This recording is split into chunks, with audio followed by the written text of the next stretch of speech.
L'événement du laboratoire d'égalité qui m'a le plus marqué, je crois que c'est le pacte qui a été conçu pour les présidentielles, donc interpeller les candidats, les candidates sur leur position par rapport à l'égalité femmes-hommes et sur un certain nombre de mesures concrètes qu'elles s'engageraient à prendre en cas d'élection positive.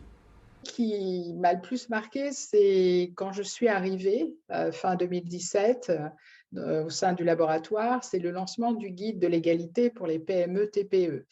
J'ai trouvé qu'il y avait une très grande qualité, tous les acteurs étaient rassemblés et je dois dire que depuis, un autre événement m'a marqué, c'est le lancement du pacte pour une IA égalitaire, car c'était la première fois qu'on le faisait sous forme webinaire, et aussi le mois de l'IA égalitaire, puisque c'est aussi la première fois qu'au sein du labo, on faisait des rendez-vous hebdomadaires et avec la force de rassemblement qu'on a eue, c'est-à-dire réunir associations, entreprises, chercheurs, journalistes et monde de la formation.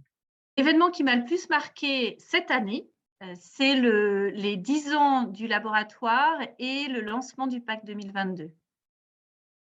Alors, l'événement que je retiens, c'est l'événement de présentation de l'impact du projet de réforme des retraites qui a eu lieu à l'Assemblée nationale.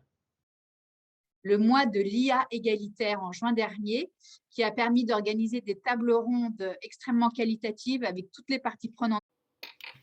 La sortie du pacte sur la précarité des femmes au ministère des Affaires sociales, puisque nous avons réussi à réunir à cette occasion des acteurs du monde politique, du monde de l'entreprise et du monde associatif. La bataille pour que les femmes s'emparent de l'intelligence artificielle pour toutes les conséquences que ça a. Et voilà, ça me semble très, très important. Pour moi, plus qu'un événement, c'est une démarche, le pacte pour l'égalité, qui me semble particulièrement emblématique des actions du labo, puisqu'elle interpelle les différents candidats aux élections législatives et présidentielles en leur proposant des solutions et en les appelant à s'y engager. Alors l'événement, moi, qui m'a le plus marqué ces dernières années, c'est très égoïstement un événement qu'on a organisé dans mon groupe de travail, et c'est plutôt ces derniers mois, puisque c'était en juin dernier, sur la thématique des aidantes. Et c'est 6 millions de femmes qui aident quotidiennement un proche en situation de dépendance. Donc on a souhaité leur donner à la fois la parole, de la visibilité, et de faire intervenir différents experts et expertes du sujet. L'événement qui m'a le plus marqué, c'est la soumission du premier pacte pour l'égalité au candidat à la présidentielle de 2012.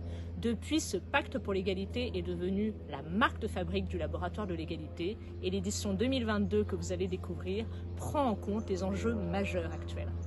J'aimerais mettre en avant une action en particulier, c'est une action de sensibilisation et d'information sur la thématique femmes et santé que nous avons menée auprès d'entreprises, auprès de partenaires sociaux également. Les biais de genre sont un problème extrêmement important dans l'accès des femmes aux soins, mais aussi dans la prévention santé. Et nous avons fait beaucoup de réunions sur ces sujets-là pour pouvoir alerter sur ces points et puis bien évidemment atterrir sur un sujet important sur le plan de la santé au travail, où les organisations du travail ne prennent pas en compte certaines spécificités qui sont pourtant nécessaires.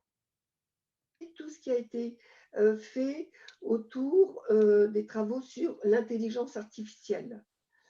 Ça est vraiment quelque chose de très novateur et j'ai beaucoup apprécié aussi la contribution des deux jeunes femmes qui me donnaient une grande satisfaction parce que dans la mesure où, étant beaucoup plus âgée qu'elles, ça me faisait plaisir de voir la jeune génération, comme vous d'ailleurs, se lancer dans cette entreprise, pas semée d'embûches, qui est de promouvoir l'égalité entre les hommes et les femmes.